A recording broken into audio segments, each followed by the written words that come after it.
Hello, and welcome to this episode of Skift Meetings podcast, the podcast for curious event professionals. My name is Andrea Doyle, and I am the senior editor of Skift Meetings. In this episode, titled Going to Bat for Louisville, I chat with Cleo Battle, president and CEO of Louisville Tourism. We talk about how his Olympic hopes were dashed, but as a result, he found the hotel restaurant management industry, and the rest is history. We talk about how destination management companies fought for years to have a seat at the table, and now that they're successful, what that means. We talked about how tourism could help improve neighborhoods, and how in Louisville in particular, wayfinding and storytelling are helping.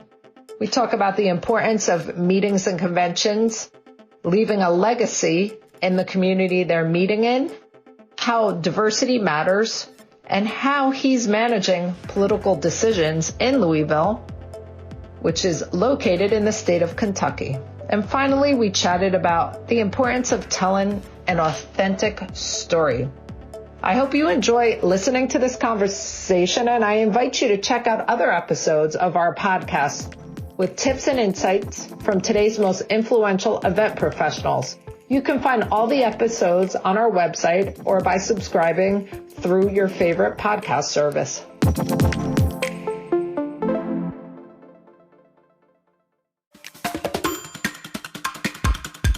Thank you so much for joining us today, Cleo. And I was hoping you could start by sharing your journey that brought you to the top spot at Louisville Tourism. Well, that's a long journey, Andrea.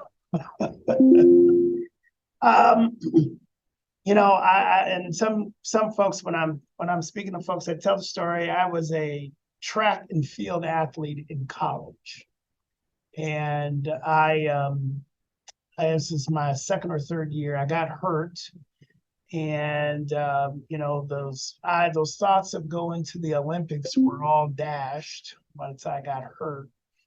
And I had to begin focusing in on school, because I think for a couple of years there, I was just, my major declared was undecided. Uh-huh. And I went to speak to a counselor, and counselor talked about hotel restaurant management. And I thought to myself, the only thing I'd ever done in a hotel is trash them. But, I said, what the heck? And, I was just cruising along in school and taking the classes, and then they came back around and said, well, you need 1,300 hours in a hotel to graduate.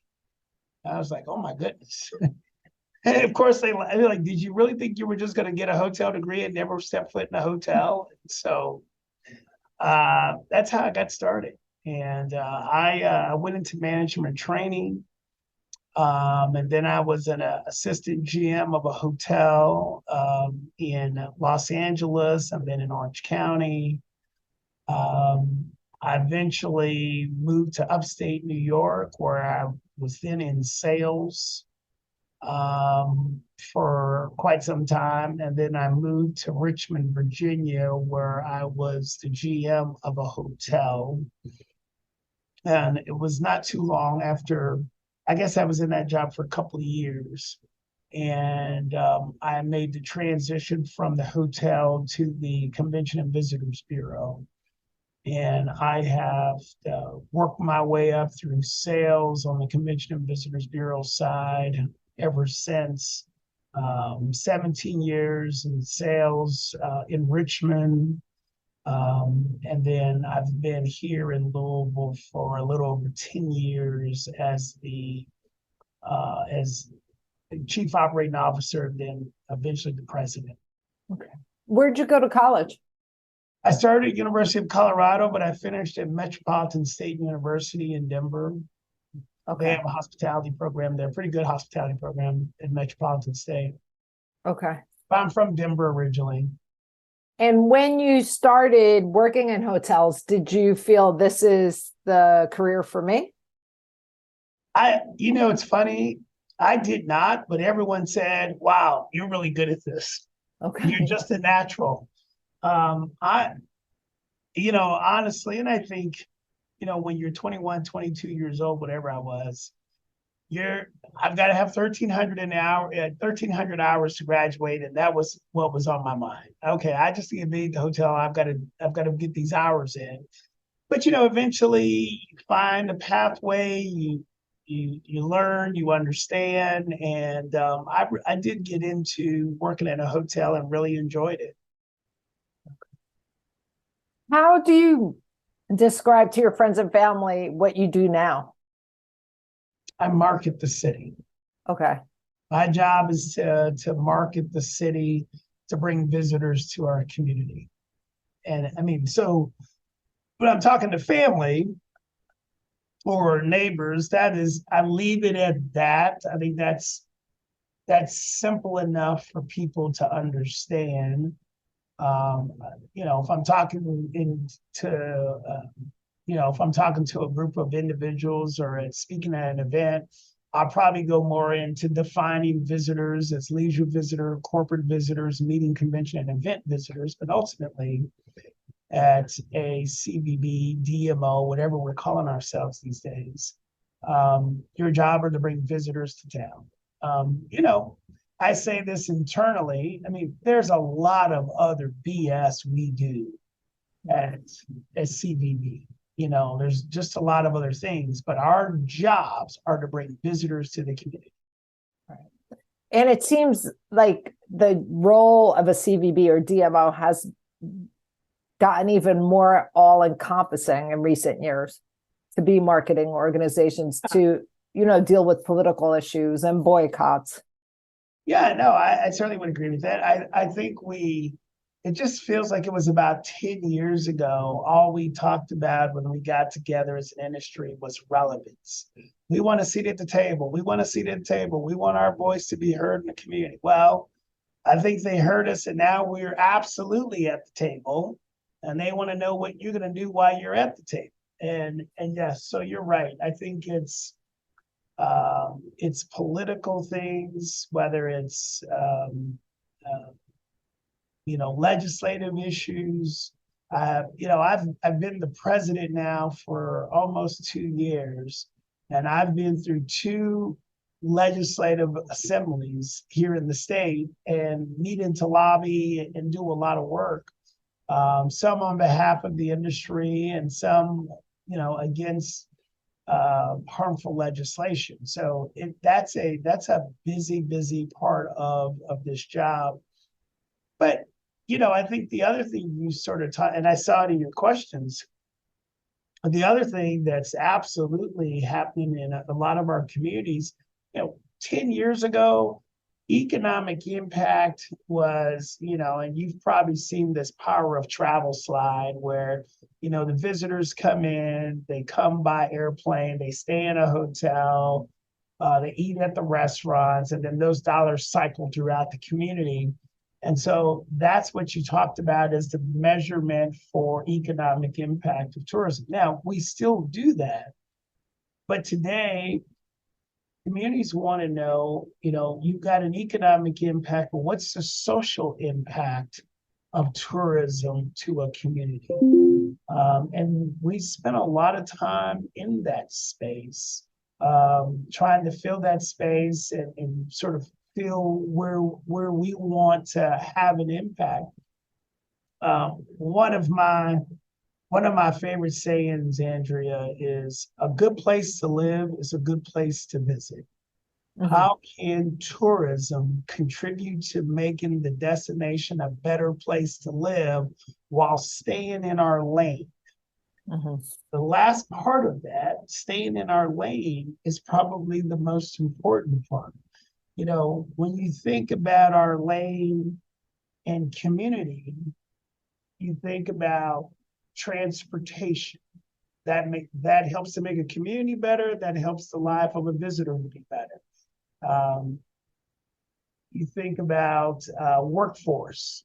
That both it helps the community be better. It helps our industry to be better. So, working in our neighborhoods. How do we drive more visitors into our neighborhoods? And so, we've tried to say we want to help make the community better. but we need to make sure it touches our lane. I don't want to be involved in affordable housing or affordable health care or dealing with drug issues of a community. That's not in the lane of tourism. And so, yeah, we're doing more and more. We talk about wayfinding. We talk about improved transportation. We talk about neighborhood preservation and development. How do we make our neighborhoods better, whether it's through wayfinding, whether it's improving how we tell the story of neighborhoods? How do we draw visitors into those communities? We're working a lot with our airport.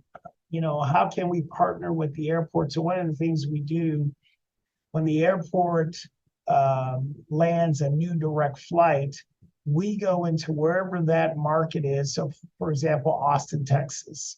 So we will do some advertising and marketing in Austin, Texas to try to get more visitors on those planes to support our flights. That's something that is good for visitors. It's also good for residents. So I think you sort of see where I'm going is we try to do things where we stay in our lane. It's good for visitors and it's good for residents. And so that's sort of the social impact so we've got economic impact, but now there's social impact. What's your social impact?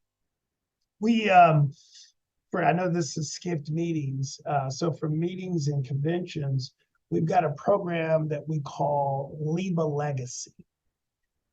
And what do we try to do with Leave a Legacy? So prior to the pandemic, convention come to town, they say, hey, we want to go to Dare to Care, which is our local food bank. We want to go to Dare to Care and we want to pack food for folks who need food. And so these clients, these attendees and the meeting planner, this is how they want it.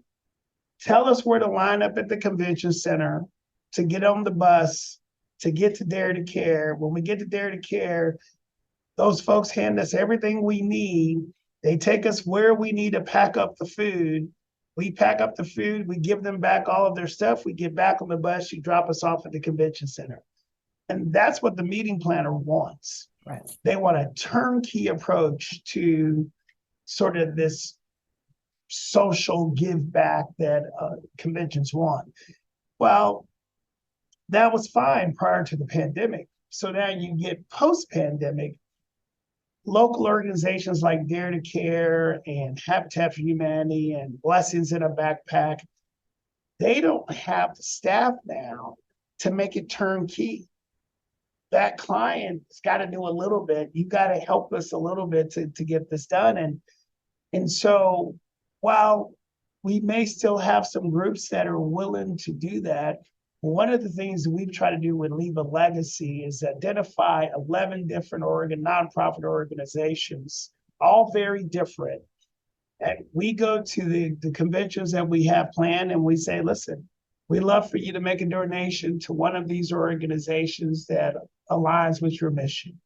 Whether you want to write a check, whether you want to put a box out at registration, whatever you want to do, we're trying to encourage them to leave a financial impact in our community. We want to have big check moments where, the organization and the local organization and the meeting convention that's here, they write the big check.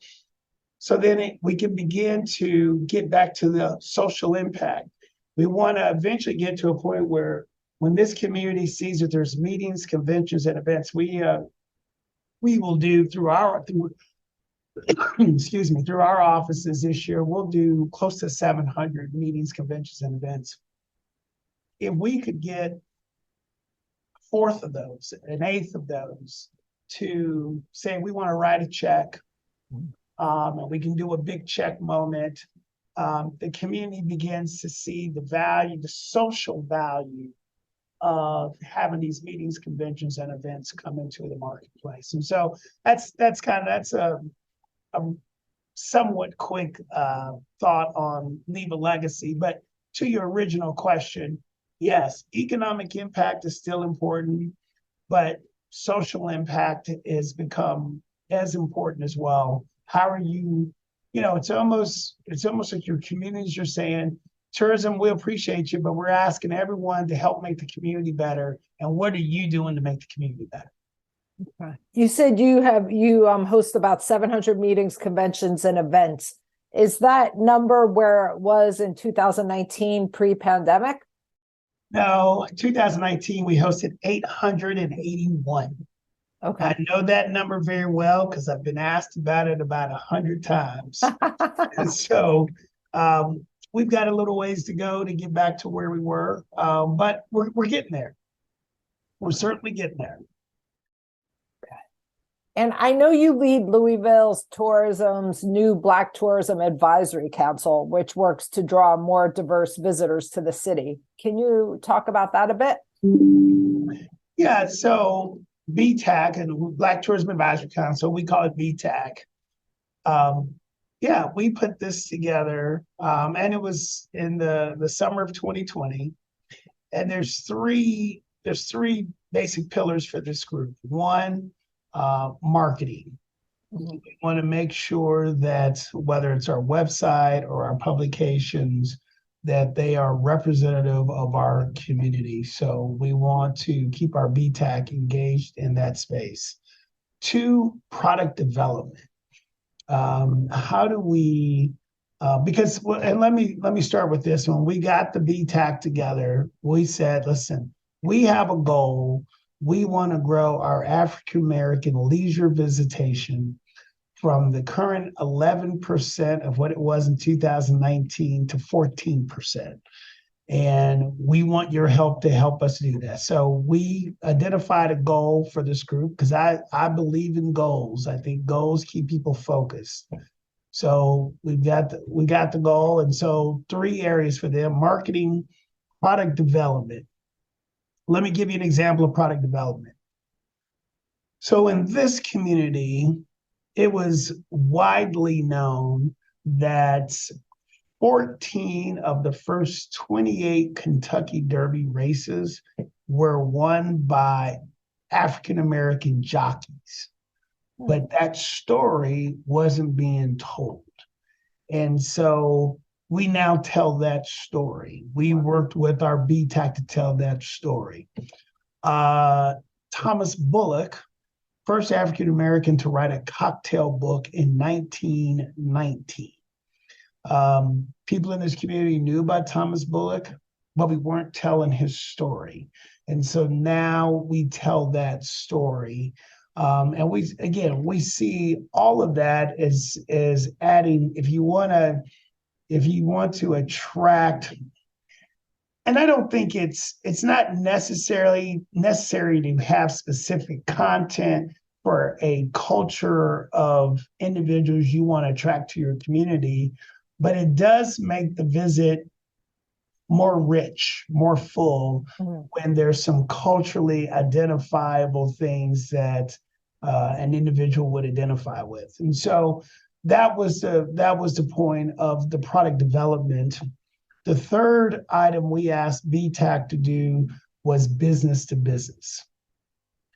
How do we ensure that the economic impact of meetings, conventions, and events and leisure visitors can be that all people that have a opportunity. We wanted to ensure that all businesses that have a relatable business have an opportunity to participate in the economic impact of tourism.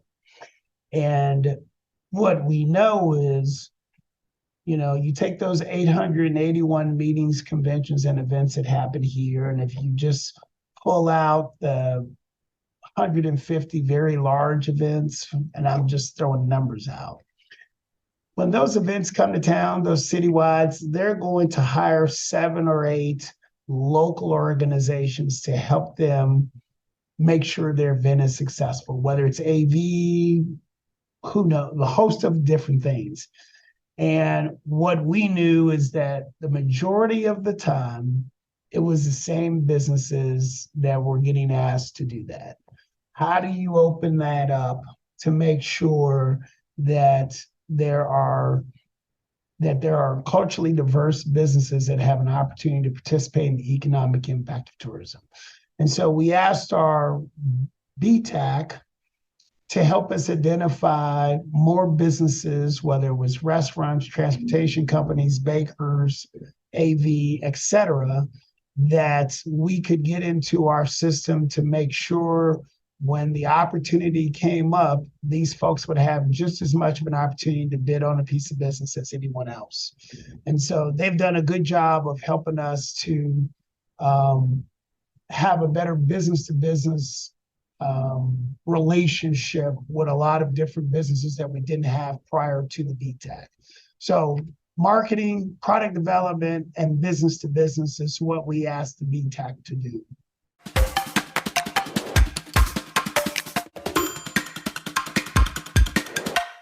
In 2020, after George Floyd's murder, you were part of an open letter that was written reflecting on systemic racism in the industry.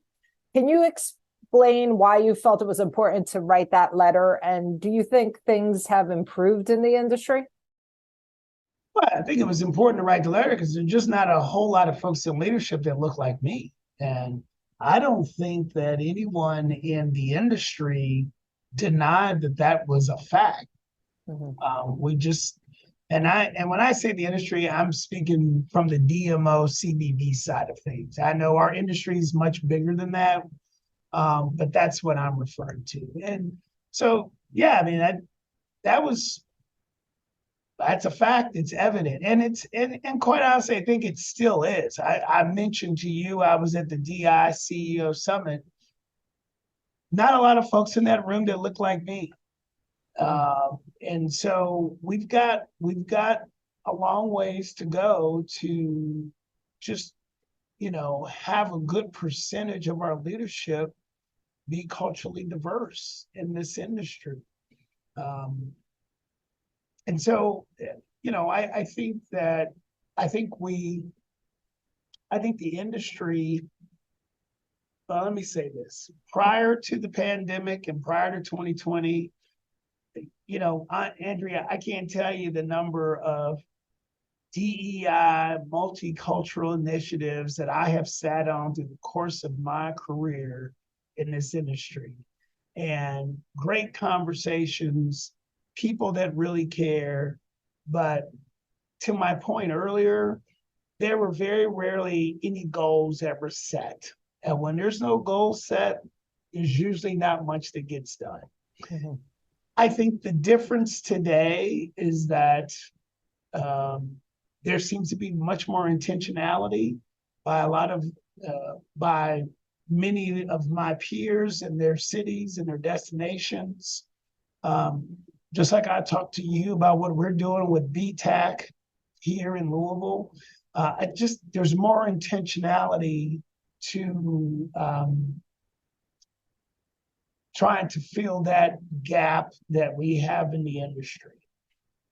And I think now this is just me talking. I can't speak for everyone, but I've always said, I think we try to just have a diversity program and we go try to grab someone from outside of the industry and bring them in and try to fill that box in and say we've got diversity. And I think what I'd like to see more of is let's start with creating partnerships with universities. And if we're just talking about African Americans for the point of this conversation, you can create relationships with historically Black colleges that have a hospitality program. Mm-hmm. Build relationships there where you have partnerships.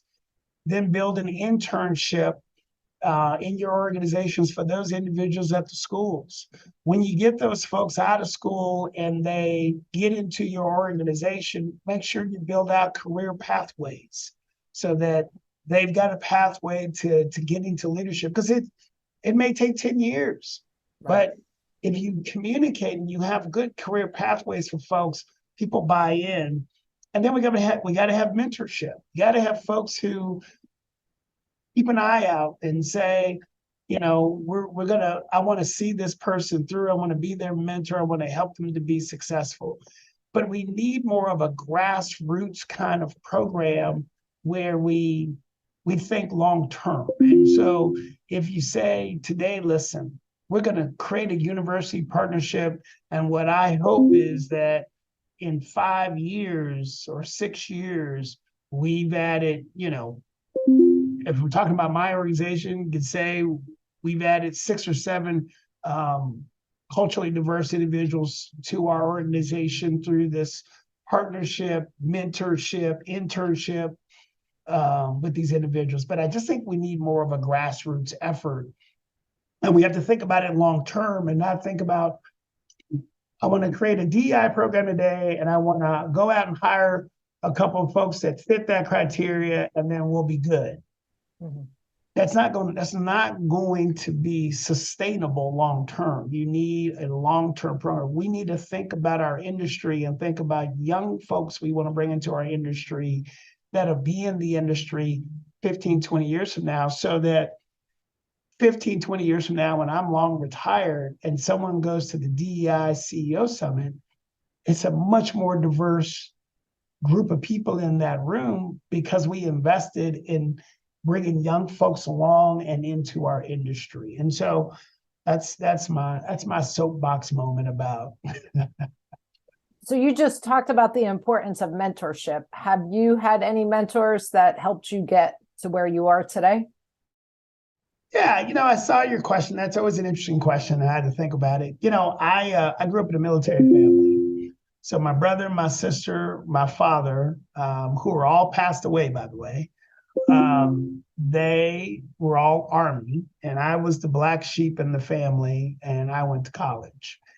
And, the interesting thing about growing up in a military family is understanding serving others for a greater good. And I learned that. I learned about respecting our flag and respecting our country from my father, brother, and sister. And so serving others probably is always with me in terms of what I've learned from them. Industry-wise, listen, Jack Berry in Richmond, Virginia. Andrea, I am not where I am today without Jack Berry, who's the president and CEO of Richmond Region Tourism. He was a great leader, continues to be a good mentor for me.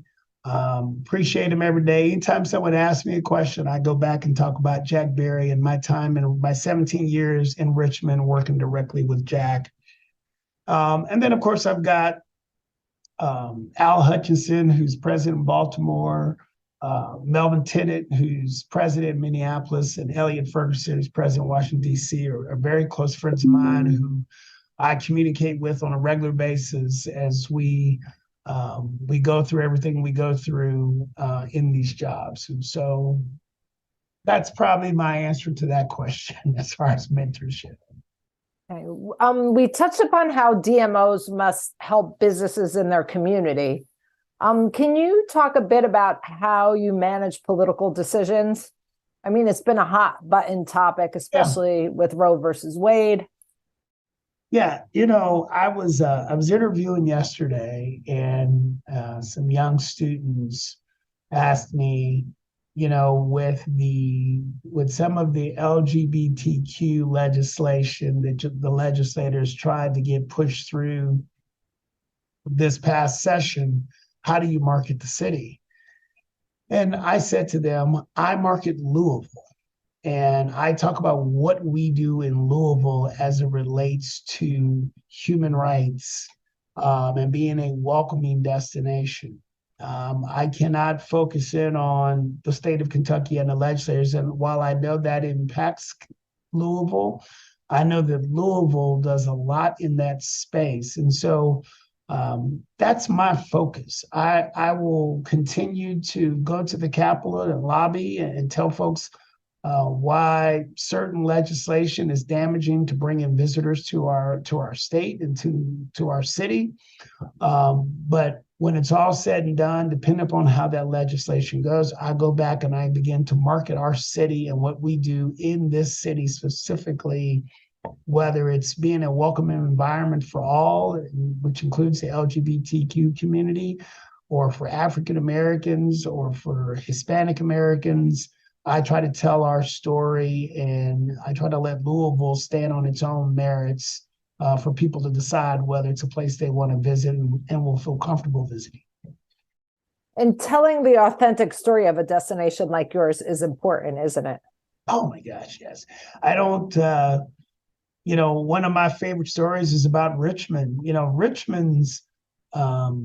Richmond's story is history, but that community did not want to tell that story. They just felt like it was damaging, and they eventually got to a point where that is the foundation. That's the authentic. What authenticates them is the history. You've got to find a way to tell that story in history in a way that visitors can interact with it. And so that's the challenge. But they eventually got to a point where they understood this is what's going to set us apart. This is what our brand's going to be.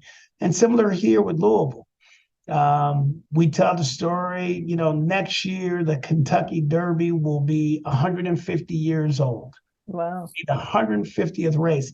That is the history of this community, the bourbon industry, and how long the bourbon industry has been in place, and telling the story of the culture, the history, the character, the water, how we got there. Talking about Muhammad Ali and being from here and his humanitarian efforts going back to the 60s. And of course, we've got the Louisville Slugger museum and bat factory. And, up until about, I guess, 10, 15 years ago, Louisville Slugger made all the bats for Major League Baseball, and they did for decades. And so there's a real history there. So those are the kind of things you tell the foundation of what makes you authentic. And then if you want to build some other type of programming on top of that, then that's work. But I think you always have to have the foundation of what makes you authentic, what makes the city what it is, before you can do anything else. You've mentioned a few times in our conversation the importance of setting goals. Are there any other attributes and qualities that you've developed that have helped you become successful? Well, I tell you, I don't know that I realized this about myself, but I've been told and during the pandemic by some of my staff and others, just my ability to learn and allow new facts to change my opinion. I've always been a lifelong learner. Many times I sit on boards and committees because I want to learn. I want to continue to evolve. And so I've continued to be that person where there's always new information to read and to understand. I think today I'm 59, and I think today, me taking my experience and telling a 25-year-old, well, you need to do what I did, and I did this, and this to get to where I was. I think that's a mistake today. Mm-hmm. I don't think we can. I don't think that's the pathway for anyone anyway. It was like that for a long time. Everyone said, hey, you do this, and this is what I did, and you can be successful the same way. The world's changed. How we work in our offices has changed, what the expectations are. Things have changed. And so we all have had to evolve and adapt. And so, yeah, as a leader, I try to be much more open-minded and try to help people to get to where they want to get to, and not necessarily the same way I got here. I don't think everything gets thrown out of the window in terms of my journey, but it's not just the black and white of how I got here for how someone can be successful. What is the one thing people would be surprised to learn about you?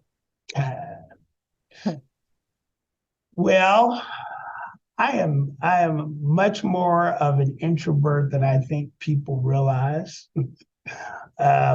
You know,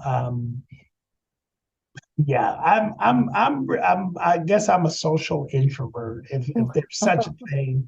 But yeah, now I love just, when the day is over, when the week is over, I'm real good in my own space, in my own head, and spending time on my deck with a little bit of classic jazz and a cigar and a bourbon, and I could sit there for a couple hours on my own. So yeah, I just think I'm probably more of I think people don't think I'm an introvert. They think I'm an extrovert.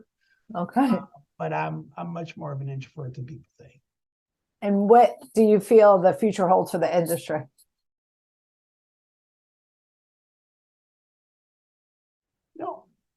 Andrea, I think it's a little bit of what we talked about earlier.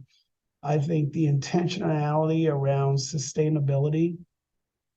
And when I talk about sustainability, I talk about the balance of environmental, social, and economic sustainability. If you take a look at the United Nations 17 Sustainable Development Goals, there's so much there in the social space, the economic space. And I think we're going to see our industry be much more intentional in those spaces in the future. We talked about our Leave a Legacy program, what I'm doing with Black Tourism Advisory Council. How do we make the world more equitable? I do think that our industry, as you asked a great question. I do think our industry is going to have much more of a social impact moving forward in the future, not just talking about economic impact, but a social impact within our community. So I think that's going to be the real future, one of the futures for our industry. We always end our podcast by asking, who should we have on one of our upcoming episodes? Yeah, and I thought about that, and